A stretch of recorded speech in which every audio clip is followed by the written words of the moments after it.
Now, most people know me as Pod. Some say it stands for the Prince of Darkness. I like to think it stands for being a pretty outstanding dude. People do get me mixed up with George Clooney quite a lot, however, but I can assure you that I'm not a diva, like my good friend over there at the naughty table. So I am an accredited trained Trade Union Congress representative. I'm a branch secretary of an extremely large branch down in Devon and Cornwall Police, and I represent those members down there with the employer, making sure their interests are observed.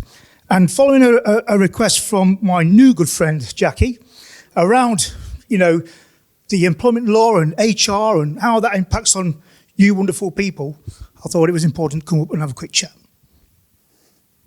So before I start, I'm looking around the room and I see some amazing people. Absolutely amazing people, beautiful people. And I look around the room because we've all got a life experience that no other people have got. That makes you amazing. You are all amazing.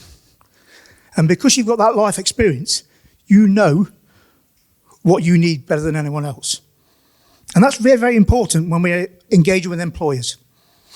Because for those people that are employed with employers, and for those people that are self-employed, when you go to an employer and say, I've been on this horrible journey that none of us wanted to go on. I'm right in saying that, aren't I? Yeah. They say to you, well, what do you want? What do you need? Okay. That's like walking into a restaurant and saying, what do you want to eat? Well, show me the menu. Show me the menu. Show me what's on offer, and I'll tell you exactly what I want. And that's the same for reasonable adjustments. So in employment law, there are a number of key legislations that help people with disabilities. The main one being the Equality Act. Has anyone ever heard of the Equality Act? Hands up if you've heard of the Equality Act.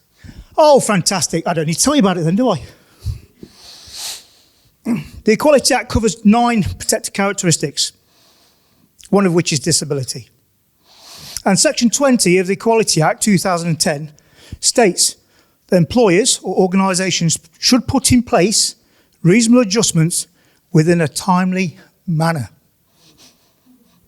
Now, what's a timely manner, you do say? Is that 6 months, 9 months, 12 months? Well, it's about reasonableness, isn't it? And you'll find this in every piece of legislation, reasonableness. So if we say to an employer, okay, I'm going to have a DSC assessment, display screen assessment. Are they easy to perform? Yeah. But if they take 12 months to put it in place, is that reasonable? No. And that's when people like me step in and say, you're in breach of the Equality Act, Section 20, because you've not put reasonable adjustments in a timely manner. I always say to the members that I represent, never jump, always be pushed. A lot of people say, I'm left with this debilitating condition. I'm not going to be able to work. What can I do? And I say to them, stick at it. Go sick. Don't rush back.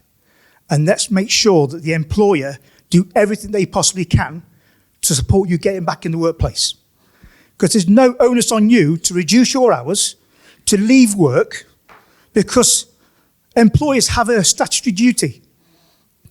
They have a statutory duty under the Health and Safety at Work Act, Section 2, to observe your health, safety and well-being in the workplace. Which means that if you go back to work, they've got a duty to make sure that the workplace is fit for you to come back to work. They have a duty to make sure that facilities that we all take for granted, toilets, kitchens, staircases, because when you've only got one eye, it's difficult, isn't it, to walk up them stairs? What if the lights go off? What about personal evacuation plans? Do you know what I mean by that? No.